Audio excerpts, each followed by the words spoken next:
আসসালামু আলাইকুম। সবাই কেমন আছেন? আমি আজকে দেখাবো টাকি মাছের ভর্তা রেসিপি। আমি প্রথমে কিছু টাকি মাছ নিয়ে নিয়েছি, এখানে দেখতেই পাচ্ছেন। সুন্দর করে কেটে বেছে ধুয়ে পরিষ্কার করে নিয়েছি। আর টাকি মাছটা কিন্তু আমরা অনেকেই পছন্দ করি, কিন্তু কাটার জন্য অনেকেই খেতে কষ্ট হয়, এজন্য বেশি খেতে চায় না। আপনি যদি এইভাবে ভর্তা বানিয়ে খান তাহলে দেখবেন টাকি মাছের যে একটা স্বাদ, সেই স্বাদটা আরও তৃপ্তি করে পাবেন। প্রথমে আমি এখানে পেঁয়াজ কুচি নিয়েছি, শুকনো মরিচ, রসুন, কিছু ধনেপাতা কুচি নিয়েছি। এগুলোই আমি উপকরণ হিসেবে নিয়ে নিয়েছি ভর্তা বানানোর জন্য, দেখতেই পাচ্ছেন। আর শুকনো মরিচটা এখানে আমি একটু বেশি নিয়েছি পরিমাণে। আপনারা যদি চান কমও নিতে পারেন, ঝাল পরিমাণ আপনারা যেরকম খান সেরকমই নেবেন।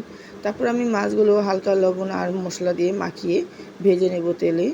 আমি আগেই মশলা দিয়ে মেখে রেখেছিলাম কিছুক্ষণের জন্য, কারণ মাছে যদি লবণ না ঢুকে দেখবেন ওই মাছটা খেতেও ভালো লাগে না।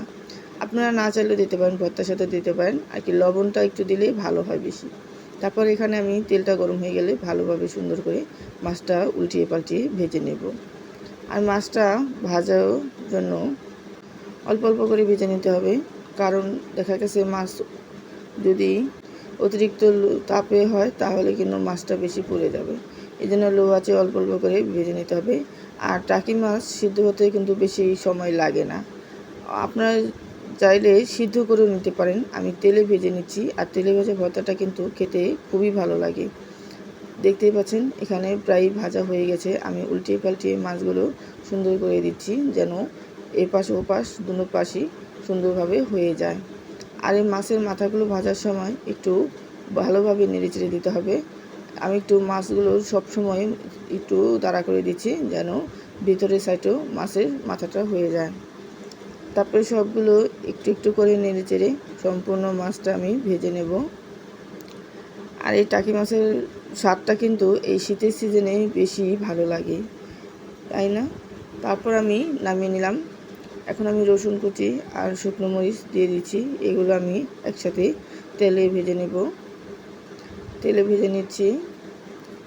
মরিচটা যখন মচমচে না হওয়া পর্যন্ত ওয়েট করতে হবে।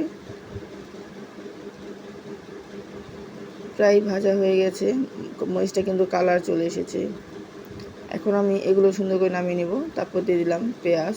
আর পেঁয়াজটা আমি একদম ভাজা ভাজা করব না, সামান্য একটু তাপে দিয়ে নিব, কারণ কাঁচা পেঁয়াজটা অনেকেই খেতে পারে না। কাঁচা পেঁয়াজটা যদি না খেতে চান তাহলে এভাবে দিবেন, আর যদি কাঁচা পেঁয়াজ দিয়ে মাখাতে চান তাও সমস্যা নেই, সেটাও পারেন। যার যেরকম ভালো লাগে সেভাবে আপনারা মাখিয়ে নিতে পারেন। আমি পেঁয়াজটা একটু ভালোভাবে ভেজে নিচ্ছি তেলে। তারপর দেখুন মাছ ভাজা হয়ে গেল, নামিয়ে নিলাম। এখন আমি এগুলো সুন্দরভাবে কাটা ছাড়িয়ে নেব। তারপর দেখুন পেঁয়াজ ভাজা, রসুন ভাজা, মরিচ ভাজা সবই হয়ে গেল। এক এক করে মাছগুলো আমি সুন্দর করে কাটা ছাড়িয়ে নেব এখন, কারণ টাকি মাছে অনেক কাটা থাকে। এই কাটার কারণে কিন্তু এই টাকি মাছটা অনেকেই খেতে চায় না, কিন্তু একবার এইভাবে ভর্তা বানিয়ে খেয়ে দেখুন, বারবার খেতে চাইবেন। মাছগুলো অনেক গরম, এই জন্য ধরা যাচ্ছে না। অল্প অল্প করে সুন্দর করে একটা একটা করে কাটা বেছে নিতে হবে, যেন কোনো কাটা না থাকে, কারণ কাটা যদি থাকে তাহলে কিন্তু গলায় বেঁধে যাওয়ার সম্ভাবনা আছে, হাতেও বিঁধতে পারে। দেখতেই পাচ্ছেন অনেক কাটা মাছগুলোতে। এভাবে সুন্দর করে অল্প অল্প করে সবগুলো মাছের কাটা পরিষ্কার করে নিলাম। হয়ে গেল কাটা পরিষ্কার করা। এখন আমি এগুলোকে সুন্দর করে সব কিছু দিয়ে মাখিয়ে নিব। দেখুন কালারটা কিন্তু ভালোই লাগছে, তাই না? এখন আমি শুকনো মরিচ, রসুন এগুলো দিয়ে লবণ দিয়ে ভালোভাবে একটু চটকে নিব। শুকনো মরিচটার সাথে সাথেই ডলা দিলে ভালো হয়, কারণ দেখা গেছে কিছুক্ষণ ওয়েট করলে মরিচটা উদিয়ে যায়, তখন ডলা খুব কষ্ট হয়ে যায়। তারপর এগুলো আমি সুন্দর করে পিষে নিলাম লবণ দিয়ে। তারপর পেঁয়াজ দিব, ওগুলো শুকনো মরিচ একসাথে মাখিয়ে নিব মাছ দিয়ে। তারপর লাস্টে দেব আমি ধনেপাতা কুচি, কারণ প্রথমে পাতাটা দিলে বেশি মিহি হয়ে যাবে, এই জন্য আমি লাস্টে দেব ভর্তার। এখন আমি ধনেপাতাগুলো দিয়ে দেব। আর ধনেপাতা ভর্তার স্বাদ, ফ্লেভার দুটোটাই কিন্তু বাড়ায়। যারা ধনেপাতা খেতে পছন্দ করেন না তারা বাদও দিতে পারেন ধনেপাতাটা।